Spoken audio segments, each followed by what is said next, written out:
Il se prépare quelque chose dans le monde, chers Africains, plus précisément entre les États-Unis et la Russie. Très très urgent, je vous explique.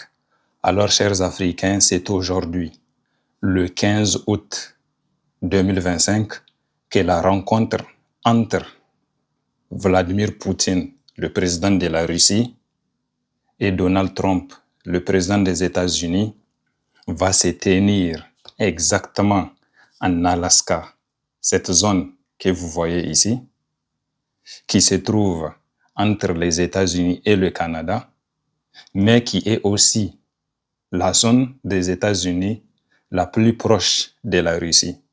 En réalité, à partir de ce côté de la Russie, vous pouvez avoir l'Alaska ici. Et comme la carte est faite sous forme de quadrilatère, pas sous forme ronde, donc vous avez l'impression que l'Alaska est loin de la Russie. Mais en réalité, l'Alaska n'est pas loin de la Russie parce que l'Alaska est juste ici, de ce côté-ci, on colle chaque bout, de sorte que la carte soit ronde.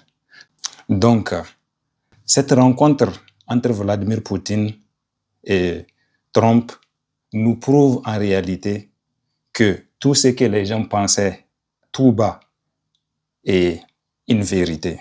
C'est-à-dire que les puissances européennes ne sont plus des puissances, mais que ce sont des puissances qui sont en décadence, qui sont devenues actuellement des faiblesses, parce que vous le savez, les seuls pays dont ces pays peuvent agresser actuellement, ce sont que les pays qui sont le plus dans des difficultés dans le monde, c'est-à-dire les pays qui sont pour le moment les pays les plus faibles de la Terre, c'est-à-dire les pays africains. Et je ne crois pas que ça soit un honneur, que ça soit quelque chose dont un pays peut se vanter, de n'être capable que de s'attaquer à des pays plus faibles.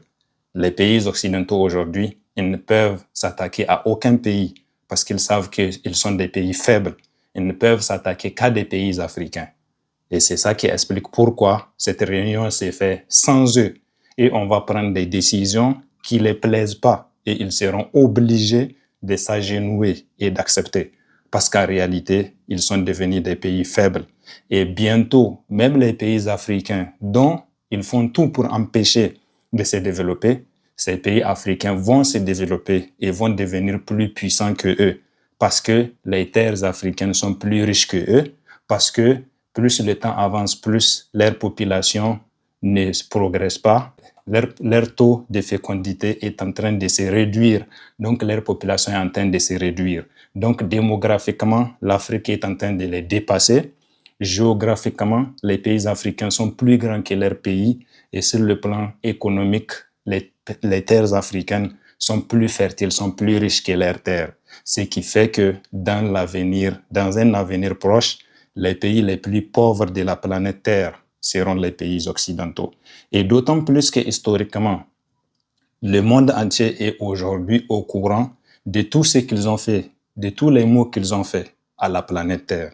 Et il n'y a aucune terre qui a fait du mal à toutes les terres dans le monde comme ces pays. Et ce qui fait en sorte que tous les peuples sont en train de s'éloigner d'eux. Et personne ne veut leur affaire. Et bientôt, on arrivera à un moment où s'ils produisent leurs biens, personne ne va les acheter. S'ils proposent leurs prestations ou leur aide, personne ne va accepter. On va arriver à un niveau où ils sont rejetés partout, où ils vont totalement tomber dans la misère, dans le chômage, dans la famine. Ils vont traverser les mêmes difficultés qu'ils ont fait traverser les autres peuples de la planète Terre. Bref, les pays européens n'ont plus d'avenir. Et nous, les Africains, l'avenir, c'est notre Afrique, l'héritage que nous ont laissé nos ancêtres. C'est bien parce qu'ils savent qu'ils n'ont plus d'avenir que parmi eux, des généraux se permettent de dire que leur avenir, c'est en Afrique. Leur avenir, c'est sur leur terre pauvre. L'Afrique, c'est l'avenir du peuple africain. Ce peuple qui devient de plus en plus nombreux que leur peuple. Ce peuple qui devient de plus en plus puissant et fort. Ce peuple qui bientôt va avoir tout ce qu'il faut pour défendre sa terre et va avoir la seule chose dont les Européens avaient de plus que eux et qui a fait que les Européens ont pu les combattre, c'est-à-dire les armes. Ce peuple africain, actuellement, va avoir tout ce qu'il faut Et ces gens ne peuvent plus jamais rien contre nous parce que nous serons plus forts qu'eux bientôt sur tous les plans. Vive les Africains intelligents, vive le monde multipolaire, vive l'Afrique des fiers guerriers.